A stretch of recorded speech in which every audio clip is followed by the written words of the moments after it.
Social मीडियावर गेल्या काही दिवसांत एक बातमी खूप व्हायरल होत आहे. यात असं सांगितलं जात आहे की यावेळेस शेतकऱ्यांना थेट 8,000 रुपयांची रक्कम मिळणार आहे. अनेक शेतकरी हा मेसेज वाचून गोंधळले आहेत. काहींच्या मोबाईलवर बँकेकडून पैसे जमा झाल्याचे संदेश आले आहेत, तर काहींना अजूनही वाट पाहावी लागते. मग खरी वस्तुस्थिती काय आहे? सरकारने खरंच 8,000 रुपयांचा हप्ता दिला आहे का? याचं उत्तर अगदी सोपं आहे. प्रत्यक्षात सरकार दरवेळीप्रमाणेच 2,000 रुपयांचाच हप्ता देते. मात्र काही शेतकऱ्यांचे मागील हप्ते विविध कारणांमुळे थांबलेले होते. जेव्हा त्यांची पडताळणी पूर्ण झाली तेव्हा हे थकबाकी हप्ते एकत्र जमा झाले. त्यामुळे काहींना 4,000, 6,000 किंवा अगदी 8,000 रुपयांपर्यंतची रक्कम दिसते आहे. पण हे सर्वांना लागू नाही. फक्त ज्यांचे हप्ते अडले होते त्यांनाच जास्त पैसे मिळाले आहेत. आता प्रश्न पडतो की आपल्याला पैसे मिळाले आहेत का नाही हे कसं तपासायचं?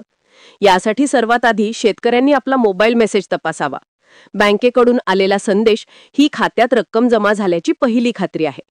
दुसरा मार्ग म्हणजे प्रधानमंत्री किसान सन्मान निधी योजनेच्या अधिकृत वेबसाईटवर जाऊन बेनिफिशियरी स्टेटस हा पर्याय निवडणे. तिथे आपला आधार क्रमांक किंवा मोबाईल क्रमांक टाकून आपण लाभार्थी आहात का आणि किती रक्कम आपल्या खात्यात जमा झाली आहे हे तपासता येते.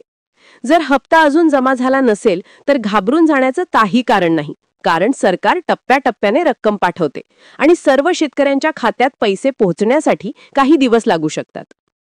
या योजनेतील आणखी एक महत्त्वाचा भाग म्हणजे ई-केवायसी. अनेक शेतकऱ्यांचे हप्ते केवळ ई-केवायसी पूर्ण न केल्यामुळे अडलेले असतात. त्यामुळे आपण आपली आधार पडताळणी केली आहे का याची खात्री करणे खूप आवश्यक आहे. ई-केवायसी आपण ऑनलाईन करू शकता, मोबाईलवर OTP द्वारे करू शकता किंवा आपल्या गावातील कॉमन सर्व्हिस सेंटरला जाऊन बायोमेट्रिक पडताळणी करून घेऊ शकता. एकदा ई-केवायसी पूर्ण झाल्यावर पुढचे हप्ते थांबणार नाहीत. आज आपण शेतकऱ्यांचे अनुभव देखील बघितले. काही शेतकरी सांगतात की त्यांच्या खात्यात 2,000 रुपये जमा झाले, काहींच्या खात्यात 4,000 जमा झाले, तर काहींना मागील थकबाकीमुळे 6 ते 8,000 मिळाले. हे अनुभव पाहून हे निश्चित होतं की सोशल मीडियावर फिरणारी माहिती पूर्णपणे खरी नाही. सरकारने सर्वांना 8,000 रुपये दिलेले नाहीत ही फक्त अफवा आहे. मात्र थकबाकी असलेल्या शेतकऱ्यांना एकरकमी मोठी रक्कम जमा झाल्यामुळे ही चर्चा वाढली आहे.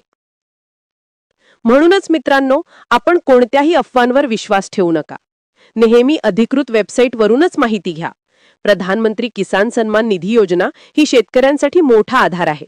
नियमितपणे दरवर्षी 6,000 रुपयांची मदत मिळत राहते आणि सरकार शेतकऱ्यांच्या खिशाला थोडासा हातभार लावते.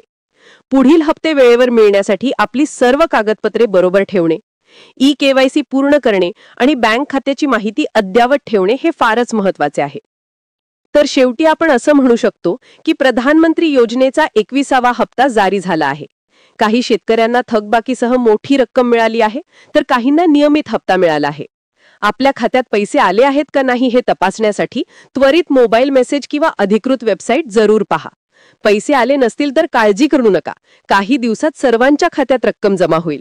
या योजनेचा लाभ घेण्यासाठी प्रत्येक शेतकऱ्याने सजग राहणं आवश्यक आहे.